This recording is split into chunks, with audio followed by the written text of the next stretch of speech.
from what I'm being told, Kyrie's side of the camp is disgusted because their mentality is that they didn't put this out. They believe LeBron James and his camp put this out. LeBron James people obviously categorically deny such a thing, but Kyrie Irving's side of the camp believes that LeBron has put this out because LeBron was a bit perturbed at what he had heard Kyrie Irving told Cleveland Cavaliers management. So it clearly is a dysfunctional situation right now, and it seems to be going south.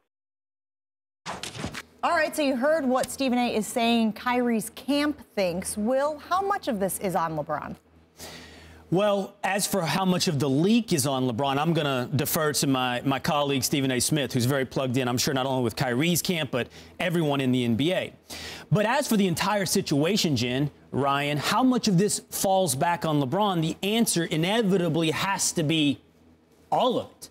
Now, I don't mean that like, oh, LeBron's to blame for the Cavaliers' problems. In fact, all of the Cavaliers' success is to blame on LeBron James. He is responsible for everything they've accomplished over the past several seasons. LeBron James is the reason for anything that happens in Cleveland. But I don't just mean good things.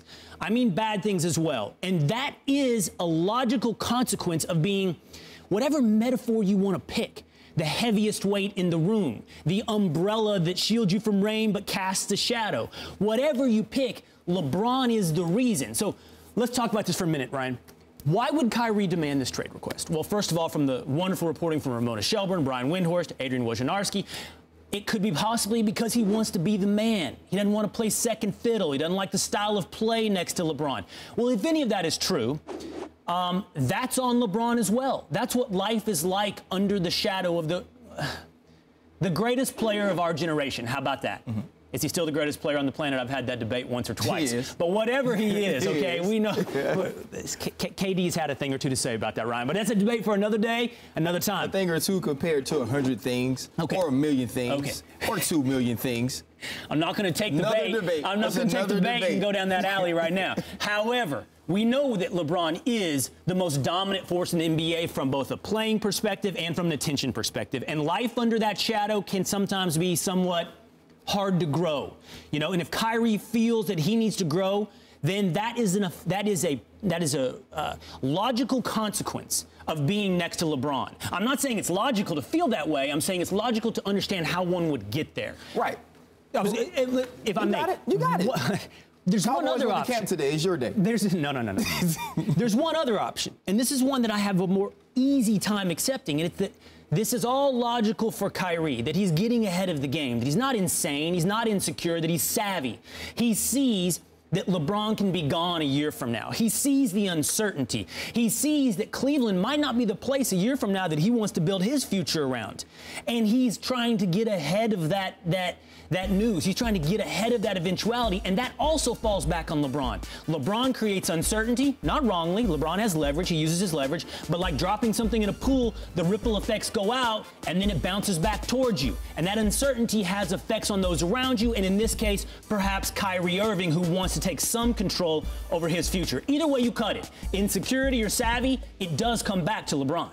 Well, see, this is what confuses me about basketball. Right? And in the game where the players run the game, like you said, you're a guy like LeBron. When you leave an organization, it changes. When you go to a new organization, it changes. Let's look at the reason why Kyrie Irving is in Cleveland. Because LeBron went to Miami, they stunk it up, they got the first pick. And when you talk about LeBron's shadow, see, I don't see it as a shadow. You're saying Kyrie needs to grow. He wants to go out on his own and mature and blossom. Well, the reason you've blossomed the last 3 years is because LeBron didn't cast a shadow. He gave you sunshine, right? He gave you rain, precipitation. He allowed you to blossom. He put you on TV 50 times a year. He put you in the finals 3 times. He gave you the opportunity to be seen because everybody knew Kyrie Irving could play. We all understood his skill set. We knew that he had the ball on the string. We knew that he can finish at the rim better than most 7-foot centers can finish, and he can only jump over a wet hamburger. We knew all these things, but we still didn't see Kyrie as a star. LeBron has given us an opportunity to see him as a star in this league, to see him as the all-star that he is. So there is no escaping that shadow. There is no getting from outside that umbrella because there was no umbrella. He is the reason you are where you are now. You talked about things being logical, right? You said a logical reason would be the fact that he thinks LeBron's going to leave. So then that totally takes away the fact that he says he wants to be the focal point. Because if LeBron leaves, you're the focal point. Right. If LeBron's no longer in Cleveland, you're the guy. Let's talk about some of the teams he wants to go to. The Spurs, the Minnesota Timberwolves. We know what they're building there. The only team that is confusing to me, talked about the Miami Heat. We saw what that team was able to do, even with LeBron and D Wade not being there, is the Knicks.